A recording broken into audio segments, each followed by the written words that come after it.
Hello, students. Jai Swaminarayan. I am Professor Urvish Meoda, HOD Electrical Department, Sri Swaminarayan Institute of Technology, Bhat, Gandhinagar. I am the subject matter of Industrial Instrumentation subject, which is in the 7th semester Electrical Engineering, and GTU subject code of this subject is 2170913. Students, currently we are discussing the chapter number 6 of Industrial Instrumentation chapter subject, that is flow measurement, and this is our lecture number 4, and in which we are going to study the chapter number topic number 9. Students, in lecture number 3 we have discussed the topic number 6, that is rotameter, in which we have discussed the detailed design of the rotameter application, advantages and disadvantages of the rotameter for the flow rate measurement. Also in the last lecture, lecture number 3, we have discussed the topic number 7, that is turbine flow meter. It is a mechanical flow meter which converts mechanical rotation into the electrical output. So in which we have discussed the detail means working function of the turbine flow meter by its cut section and the animation. And then we have discussed the subtopic in that topic is inductance pickup coil type turbine flow meter. And then after we had discussed the application, advantages and disadvantages of turbine flow meter. Also in previous lecture, the topic number 8 that we had discussed, that is electromagnetic flow meter, in which we had discussed the construction and the application of the electromagnetic flow meter. And we derived the means output EMF equation in detail of the electromagnetic flow meter. Also we had discussed the limitation of the electromagnetic flow meter, advantages, disadvantages and its application of the flow meter, electromagnetic flow meter. So student, we are starting with this topic number 9 of the unit number 6, and this is our lecture number 4, in which we are going to discuss the ultrasonic flow meter. So basically ultrasonic flow meter work on the principle of the velocity of the sound in a fluid. So yes, whatever the sound we transmitted in the liquid will transmit by the ultrasonic transmitter and then receive by the ultrasonic receiver. So yes, we are going to use that principle to measure the velocity of the fluid, any fluid, and we can find out the flow rate with the help of ultrasonic flow meter.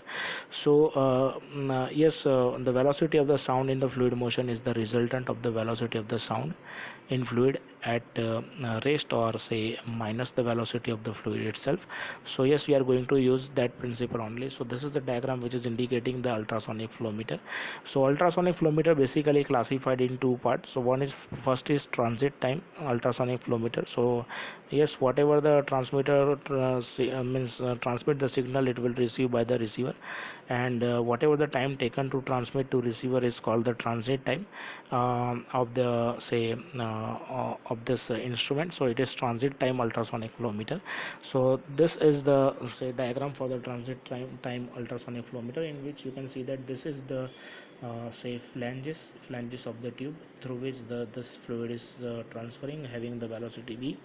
And this is the angle at which we have say placed our transmitter, means transducers of the ultrasonic transmitter A and transmitter B, so means receiver B. So yes, this is the length which is which the sound will travel in from through the fluid. So it is called length L. And this the placement of the transducer is like at the theta degree from the flow of the fluid. So this is the diagram for the transit time ultrasonic flow meter. Now in this animation you can easily see that the A is transmitting the signal and B is receiving the signal. So whatever the signal transmitted and then received, so whatever the time taken to transfer the signal from A to B is the say transit time. So let us discuss in detail the transit time. So the meter basically say measure the difference of the transit time of the ultrasonic pulses which are propagating means we are say transferring uh, in and against flow direction. So this is the direction of the flow, and we are transmitting this signal, ultrasonic signal, in against the means against to the direction of the flow. And this time difference is measured for the average velocity of the fluid along the path of the ultrasonic beam.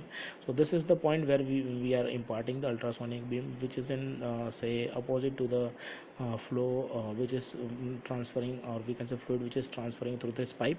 And by using ultra absolute transit time, so both the average fluid velocity and the speed of the sound can be calculated. So yes, average flow of the velocity and fluid means the speed of the sound, both will be calculated by this means transit time ultrasonic flow meter.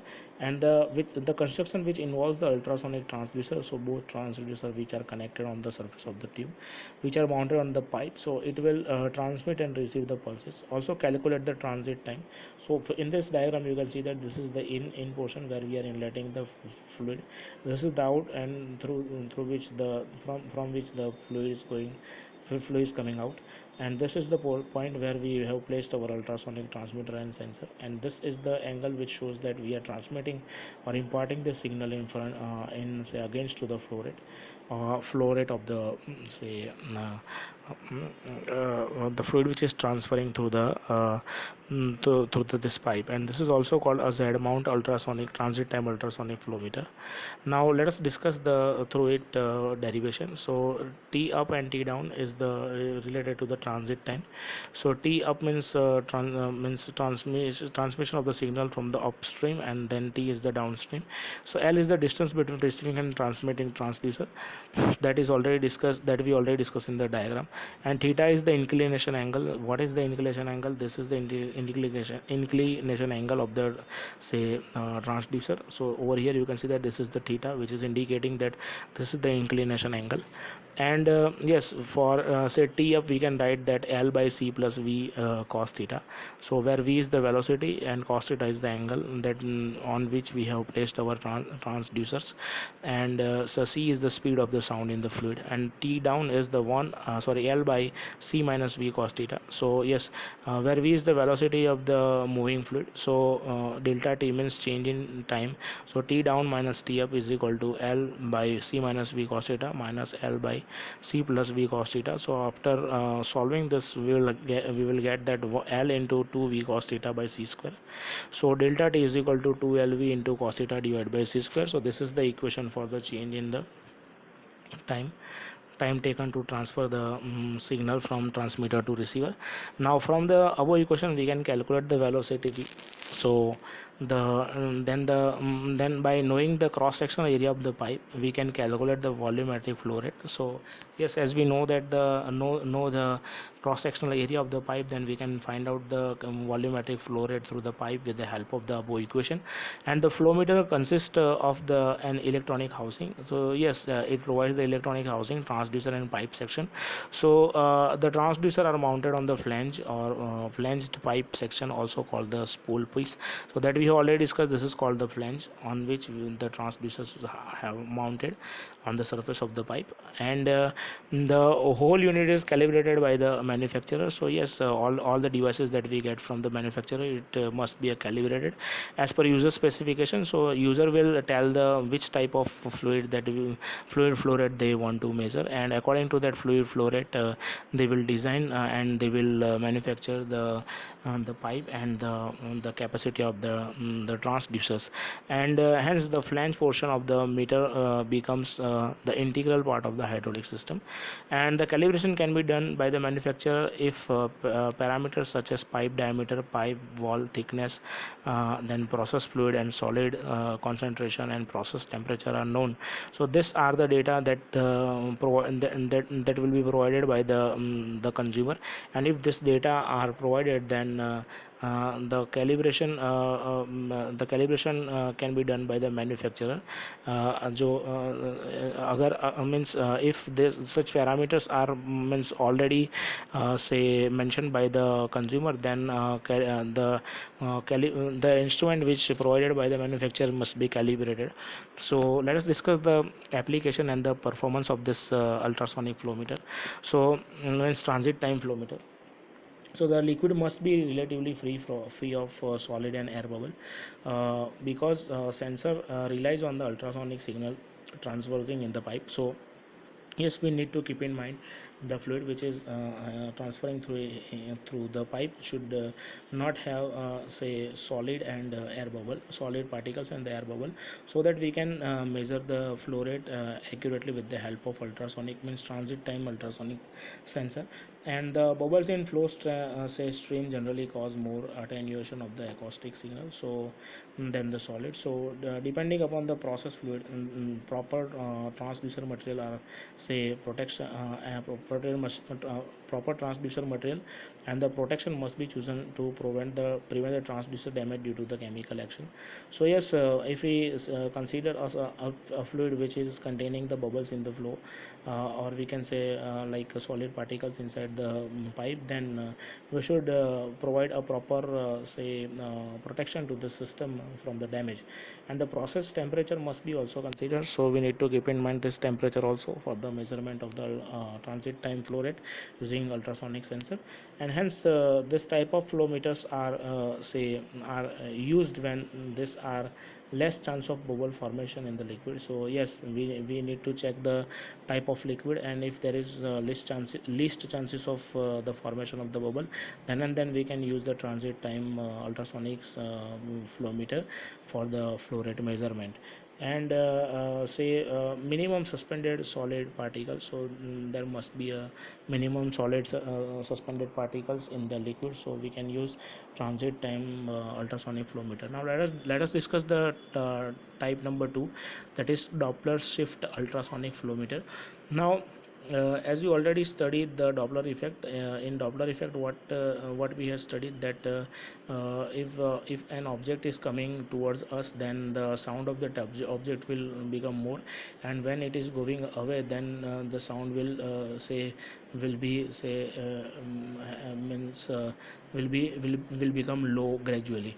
So yes, the Doppler shift ultrasonic flow meter works on the principle of Doppler effect. So yes, what we are doing, we are transferring the signal inside the pipe, and it will catch the the Doppler flow meter will catch the transmitter of the flow meter protects an ultrasonic beam at the frequency about 0.5 megahertz into the flowing stream, and it detects the reflected frequency which comes reflected by the particles, or we can say struck on the particles, and it will get reflected, and which is shifted in proportional to the stream velocity.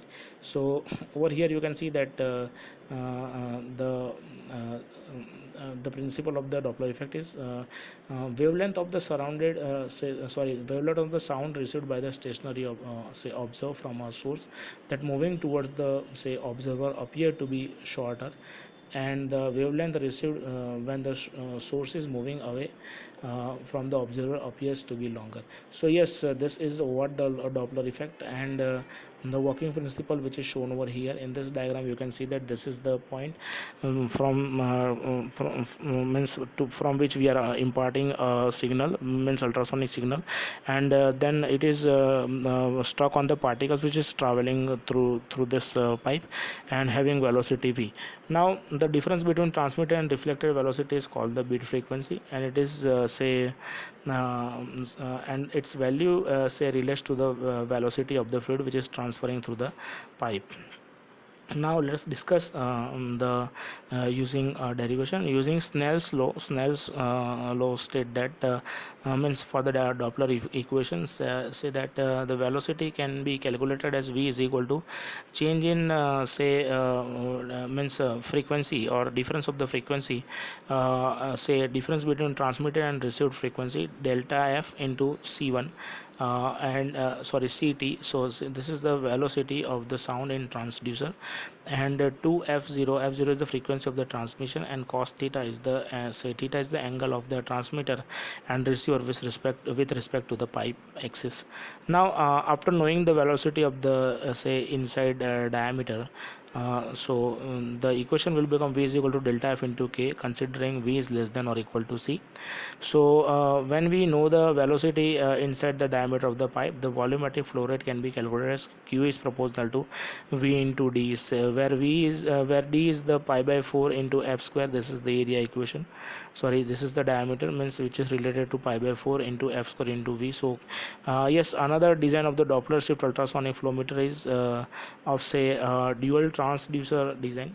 Uh, this is the single transducer design, and now let us discuss the dual transmitter, or we can say transducer devices, which are mounted on the pipe of the device, and in which transmitter and receiver crystal both are mounted separately on opposite side of the outside of the say type of the pipe. So that will over here you can means imagine that on the pipe surface we have, suppose say transmitter signal, and at the receiving side, means at the angular portion, suppose over here it is mentioned over here, then the transmitter signal will transmit on the towards the flow rate, and then it will get reflected, received by the reflector. So the design has advantage as process stream contains the large amount of solid, and the velocity of the solid particles near the wall is likely to be less than the average in a single transducer installation, causing the large error. So yes, that will reduce the means chances of error, and hence two transducer approaches to is for the measurement is say viable. Now let us discuss the application and the performance of the system. So this flow meter indicate the velocity in say partially full pipe. So yes, partially full pipe, for partially full pipes such methods can be applicable for the measurement of fluid velocity, and it is mounted below the liquid in the pipe, so we can mount it on the bottom, and the minimum straight pipe distance required from the elbow pump valves etc is 10 to 15 diameter upstream and 5 to 6 diameter downstream for the getting clean fluid. So this is the requirement for the say minimum requirement for the measurement using this ultrasonic. And the Doppler flow meter operates independent of the pipe material. Yes, so it is the biggest advantage of the Doppler effect, and which is provided means the pipe is say sonically conductive, and yes, we are transmitting the ultrasonic wave, so it must be a sonically conductive. Pipes such as say concrete, clay, or say porous iron absorb the operating temperature for the ultrasonic flow meter is about 100 degrees centigrade. So this is the limitation, and the relevant electronic circuit can be say integrated incorporated into the flow meter assembly, or remotely through the cable. So this is an additional setup which is required for the measurement. Now let us discuss the topic number 10 of this lecture, that is anemometer.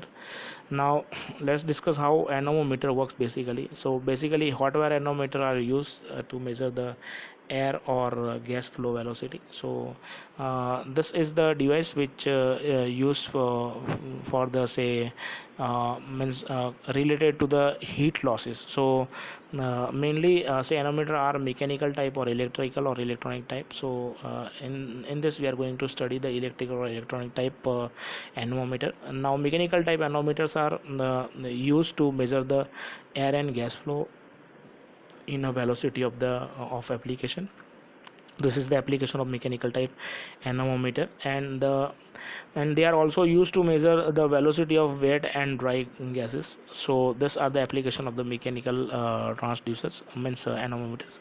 And when anemometer, impeller anemometer are the types of the mechanical anemometer. So these are the type of mechanical anemometer. Generally you have seen such type of anemometer for the say means in the say atmosphere, say at the solar power, means solar power plant, the anemometers are connected, or on the weather station for the measurement. And for say industrial purpose, among the electrical type of anemometers, say hot wire anemometer is the most used anemometer to measure the flow rate of the fluid, which are say non-conducting in nature.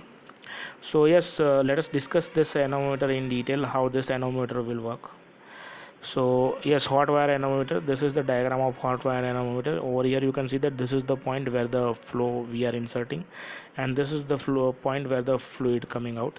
In between we have the filament or wire which is connected, and it is supplied by the electrical supply. So as we apply the electrical current to this, it will get heated up, and whatever the heat it will get lost, or the current which is required to maintain the heat, will be the flow rate through this pipe. Now let us discuss this application in detail.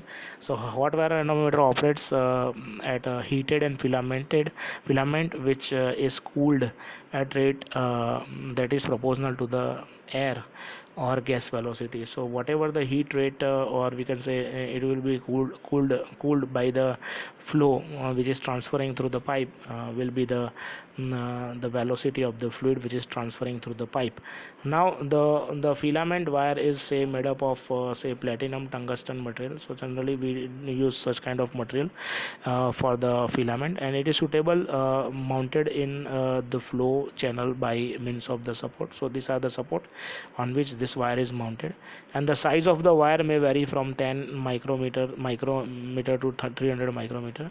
So this is the gauge of the wire that we can use for the hot wire anemometer device, and the diameter of the wire is selected in such a way that it can say bear the large fluid pressure, because the fluid which is transferring through this pipe, and the cable which is in perpendicular to the flow rate. So if this fluid is contain any like slurry or solid particle, then it can be break. But such kind of liquid is not suitable for this, but it should bear the maximum flow, means which is transferring through the pipe, that we need to measure. Yes, the hot wire element is say located inside the pipe, such that the axis of the wire is normal to the direction of the flow. And initially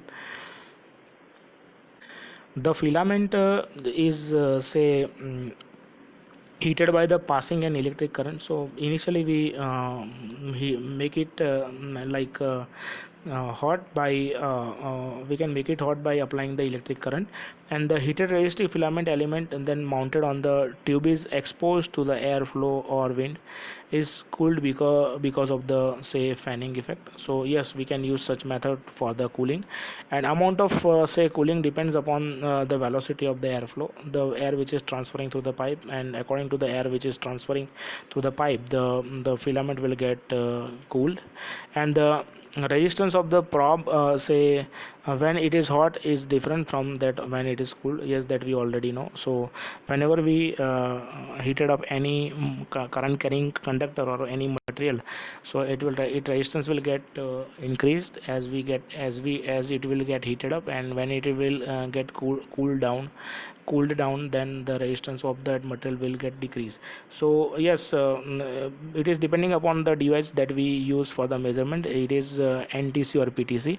Basically NTC is the negative temperature coefficient material. So as we increase the temperature, the resistance of the device will decrease, and the PTC, as we increase the temperature, the resistance will also increase. So that is called PTC, means positive temperature coefficient material. So the difference in resistance is converted into a voltage variation. So yes, the change in the resistance will convert into the voltage variation, and thereby the flow velocity is say converted into voltage variation by using the bridge circuit. So we can connect this wire into the balance bridge, and in which we can measure the change in the resistance and in terms of output voltage. Now there are two types of hot wire anemometer circuits. So first is constant current type, and second one is constant temperature type. So in constant current type, current through the hot wire is kept constant at suitable value, and in constant temperature type, so in constant temperature type, the current through the hot wire filament is just to keep the wire temperature constant. So yes, we need to apply the current as the material will get cooled down, and we need to maintain the temperature in the second case. Now the application, let us discuss the application related to this anemometer. So first application is used for the research work. Yes, it can be used for the research work. And second one is the for clean air and gas flow measurement measurement for measuring flow rate in varying flow condition. Yes, it can be used for the these two applications. Now advantage, very useful for the unsteady gas flow measurement. So unstable flow can be measured with the help of such device or hot wire anemometer. It can be used for the liquid also and having good accuracy. So yes, it can be used for the liquid for the measurement. And the disadvantages are, say, it can be used for a clean flow. So the flow means the fluid which does not contain any slurry or any solid particles inside the flow, inside the liquid. So yes, we can use the clean liquid or fluid for the measurement. And second one is, it is suitable for the gas flow only. For liquid flow, special probe is required. So yeah, special, if we provide special arrangement, then we can measure the fluid flow rate also with the help of hot wire anemometer. And this wire has the say limited strength, and hence the chance of breakdown are frequent. So yes, when the flow rate increase beyond the limit of the filament wire, then it will get say it may get breakdown. So we can face the frequent breakdown in the, say, wire of the hot wire anemometer.